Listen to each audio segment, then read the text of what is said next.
মাও কি চারিদিকে তো এখন মোটামুটি বিয়ে বাড়ি হচ্ছে, তা তুই কটা বিয়ে বাড়ি ইনভাইট ছাড়া গেছিস একটু বল, সত্যি করে খুলে বলবি, কেন তুই যা খেতে ভালোবাসিস, তা তোর যা রকম সকম দেখি বল। আমি ইনভাইট ছাড়া যেতে যাব কেন? তুই যা এখন খেতে ভালোবাসিস তুই ইনভাইট ছাড়াই চলে যাবি, এটা আমি না, শিওর। মোটেই না। আমার কথাটা শোন। বল। এখন যে হারে বিয়ে হয়, ঠিক আছে, যে হারে বিয়ে আমরা ফেসবুকে দেখতে পাই, মনে হয় যেন বিয়ে বাড়ি তো দেখছি না, ঠাকুর দেখতে যাচ্ছি। ঠিক আছে, স্ক্রল করলেই বিয়ে, স্ক্রল করলেই বিয়ে। তো সেইখানে আমি যদি দুটো তিনটে বিয়ে বাড়িতে বিনা নিমন্ত্রণে গিয়ে খেয়েও থাকি, তো ক্ষতিটা কোথায়?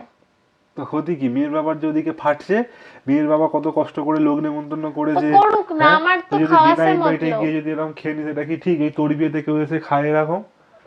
যাই হোক, টুকটুকের মতো যারা যারা এরকম বিনা ইনভাইটে যাও, তাদেরকে আগে ট্যাগ করো ঝটপট। চলো বন্ধুরা, টাটা।